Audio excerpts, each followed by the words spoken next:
আজকে আমি আড় মাছ বানাচ্ছি। আড় মাছের নুন হলুদ ভালো করে মাখিয়ে নিলাম। এবার একটু হলুদ নুন দিচ্ছি, অল্প একটু সর্ষের তেল দেবো, দিয়ে মেখে রেখে দেবো। এটা মেখে আধা ঘন্টার জন্য রেখে দেবো। তাহলে কি ভাজবার সময় ফাটবে কম একটু, কারণ চামড়াটা খুব ফাটে তো। এবার আমি ভালো করে মেখে নিলাম। চলো হলুদ তোলা হবে মাছের। গ্যাসটা এবার কমিয়ে দিচ্ছি আর অল্প অল্প করে মাছগুলো ভেজে নিচ্ছি ঢাকা দিয়ে দিয়ে। মাছ ছাড়বে।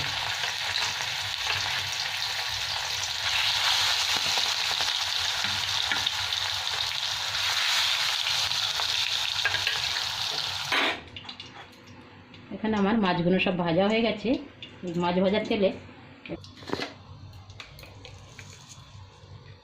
তেলের মধ্যে একটু পাঁচ ফোড়ন দিয়ে দিলাম। মশলাটা ভাজা হলে আলুগুলো ভেজে নেবো তেলের মধ্যে। মশলাটা আমার ভাজা হয়ে গেছে, খুব সুন্দর একটা সেন্ট আসছে। এবার আলুগুলো দিয়ে দিলাম। আলুগুলো দিয়ে ভালো করে একটু ভেজে নেবো। তারপরে এদিকে একটা মশলা তৈরি করে নিচ্ছি আমি। আলুটা ভাজা হয়ে গেলেই মশলাটা দিয়ে দেবো। এখানে আমার আলুগুলো ভাজা হয়ে গেছে, সব উঠিয়ে নিচ্ছে। গ্যাসটা কমিয়ে দিয়েছি আর পাঁচ ফোড়ন তো আগের থেকেই দিয়েছি। দুটো কাঁচা লঙ্কা দিয়ে দিলাম চারটে করে। আর এখানে লঙ্কা, হলুদ, জিরে ধনে পাউডার একটা চামচ, ভালো একটু আদা বাটা মশলাটাকে করে রেখেছি। এবার দিয়ে দিলাম, ভালো করে মশলাটা কষিয়ে নেবো।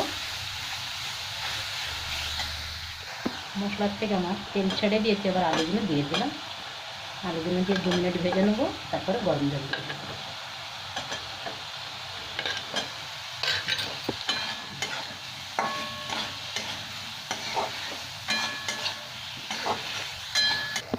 মশলা আমার ভাজা হয়ে গেছে আলু দিয়ে। এবার আমি গরম জলটা দিয়ে দেবো। একটু ঝোল ঝোল হবে তাই অনেকটা জল দিলাম। মাছও তো অনেকটা বেশি আমার।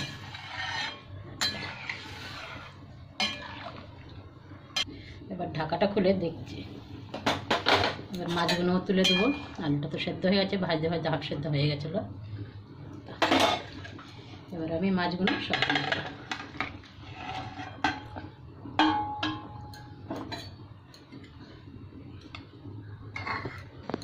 এবার খুলে দেখছি 10 মিনিট হয়ে গেছে।